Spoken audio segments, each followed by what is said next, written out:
آپ کی خدمت میں عرض کرتا ہوں کہ جو رسول نے غدیر کے میدان میں کہا تھا من کنت مولا فہذا علی مولا، جس کا میں مولا اس کا علی مولا، تو میں سب چیزوں کو جمع کرتے ہوئے آپ کی خدمت میں عرض کرنا چاہتا ہوں کہ حسن علی کا بیٹا، حسین علی کا بیٹا، زین العابدین علی کا بیٹا، محمد باقر علی کا بیٹا، جعفر صادق علی کا بیٹا، موسیٰ کاظم علی کا بیٹا ہے نہیں ہے، امام رضا علی کے بیٹے، سب آل علی ہیں، اور علی ذرے ذرے کا مولا ہے، ذرے ذرے کا مولا ہے۔ اب مجھے کہنے دیجئے، اب جس کا مولا علی،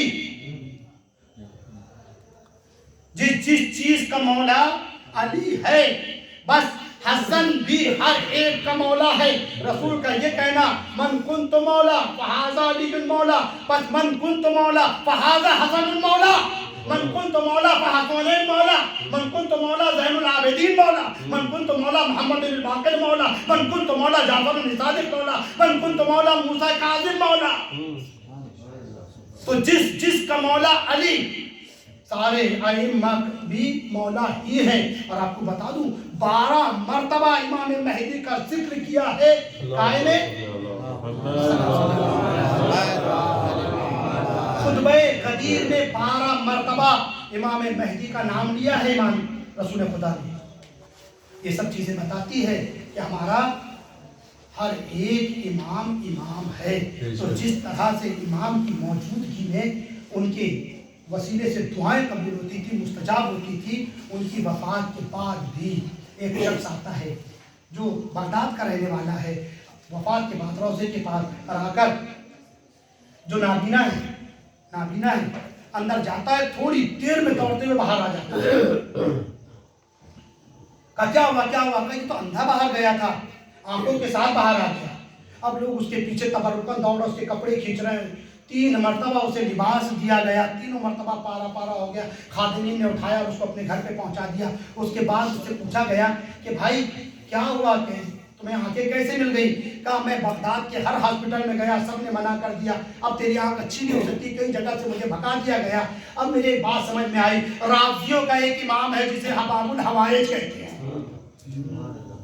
بس میں بھی پہنچ گیا جہاں پر میرے لوگ جایا کرتے تھے، خاندان والے جاتے تھے، میں بھی پہنچا۔ جانے کے بعد کہا کہ دیکھو ڈاکٹروں نے جس چیز کو منع کر دیا ہے وہ اگر آپ صحیح کر دے تو اسے معجزہ کہتے ہیں۔ میری آنکھیں نہیں ہیں، مجھے آنکھیں دے دیجئے۔ کہتا ہے کہ ایک روشنی آئی اور ایک جملہ ادا کیا کہ جا تجھے دوبارہ روشنی دے دی، میری آنکھیں آ گئی۔ چلو اپنے پر محمد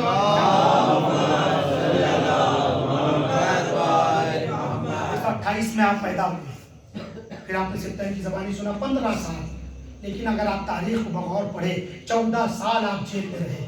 کتنے سال؟ امام موسیٰ کاظم علیہ السلام 14 سال جیل میں تھے، 19 بیٹے تھے۔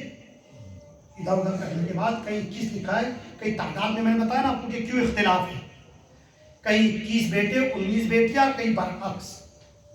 اتنی بیٹی اتنی اولاد تھی 14 سال جیل میں رہنے کے باوجود۔ اور یہ وہ امام ہے کہ جو ظالم ترین عباسی خلافہ کے درمیان تھا، ظالم ترین تھے یہ لوگ، نام نہیں لوں گا، ظالم ترین کے زمانے میں، اور اس کے باوجود ایک صلوات پڑھے پر محمد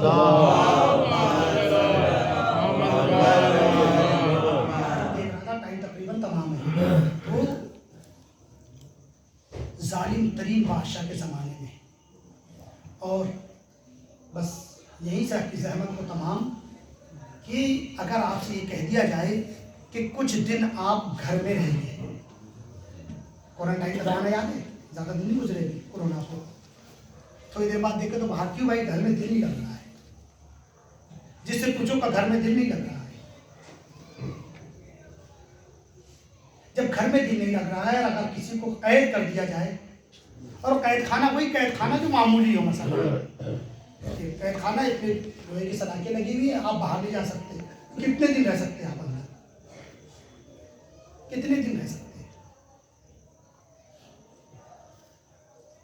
خدا آپ کو زیارت نصیب کرے، اور جائیے زیارت کے لیے۔ امام زمانہ کے چچا بلد میں ہے، اور خود امام زمانہ سامر میں ہے۔